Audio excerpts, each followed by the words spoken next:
What's up, guys? Welcome back to Harmon Homestead. Today we're going to do chicken scratch and talk a little bit about keeping commitment and biting off more than you can chew. So we have an event this weekend where we were going to have plant seedlings, transplants that we wanted to have for other people, and I had already started all of my seedlings inside a lot earlier during the spring season, and I decided several weeks ago, let me try to get these started up, all of these extras that I wanted to have. Well, I ended up with over 100 cucumbers inside my dining room right now that are this tall. You know, I started these 2 weeks ago.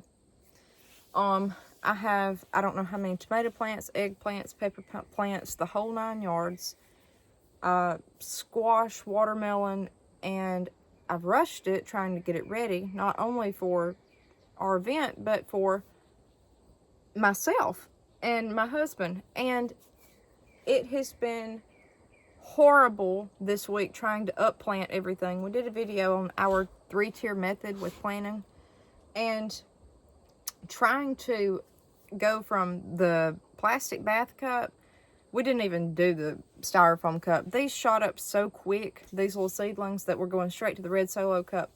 Planting everything from the bath cup to the red solo cup, when you're doing hundreds at a time, y'all, it's ridiculous, the amount of seed starting mix, the amount of time, the amount of cups, the amount of watering. I spent over 40 minutes Sunday, that's 5 days ago, Sunday afternoon, watering these seedlings, and I love it, and I'm going to see it through. But I can see where I bit off more than I can chew. Literally, I undertook way too much, because it's getting to the point where it's almost not fun. So I want everybody to go out and grow something, but I don't want everybody to go out and just go bananas, you know, go overboard trying to grow so much and so many different types of plants that they just completely lose interest because it's so much upkeep. If you have projects around the homestead, animals, you know, or actual projects going on like composting, worm farms. We did a video on our DIY worm bin. Guys, you have to maintain all of that. I was out in our garage last night checking the worm bin, and we started it Saturday, so 6 days ago, and 5-6 days ago, and it was dry as a bone. Now, I was supposed to check it once a week, you know, and make sure. No, it's a wonder the worms didn't just die, but thankfully they were okay, but I had to add a lot more water to it. It's a learning curve. I had to go down there and maintain it because I didn't want to waste all the time that we put into making it. It wasn't necessarily the money, but you have to keep up whatever you're going to do.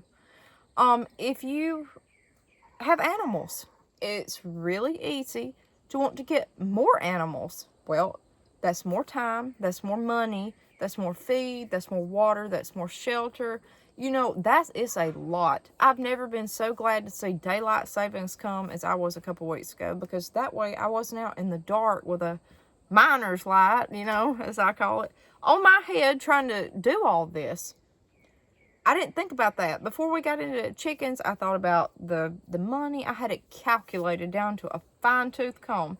I did not expect, you know, problems with animals, and knock on wood, we've been very good with that. Not any kind of illnesses or very few problems we've had. But I did not think about daylight savings.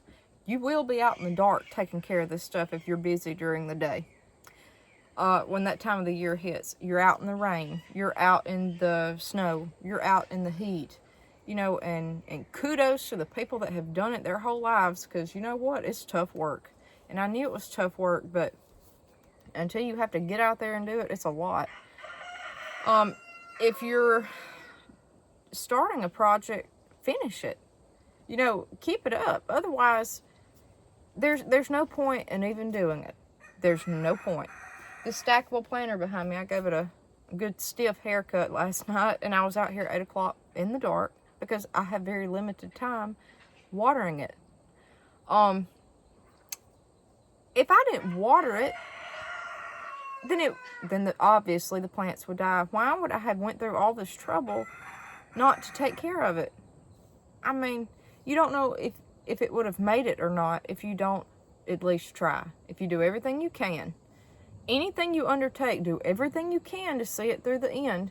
Because if not, then you're gonna feel guilty about it, and you're gonna think, well, I could have done X, Y, and Z. I could have tried a little bit harder. I should have went out there and covered it when that frost hit. I should have went out there and watered it when I knew it looked like it needed it. I should have, blah, blah, blah. That's like me with these little seedlings inside. I've got to do it. I don't want to do it. I don't want to upplant all of these and water all of these. I've already done it, and I'm going to do it. And I think a lot of people lose heart and determination because they bite off more than they can chew. They undertake more than they're capable of. And I think it's almost okay. It's just forgivable if you're so enthusiastic you just want to get out there and do something. Because to me, at some point, you're going to bounce back. You're going to go try it again, but you might try it in a smaller scale. But if you know you're not going to intend on having 500 eggplants, then don't plant 500 seedlings. Don't, go do all you can, but make sure you're going to see it through. Especially, now, if you're planting in a raised bed or a pasture, of a large size like we are, then we're letting the good Lord water it.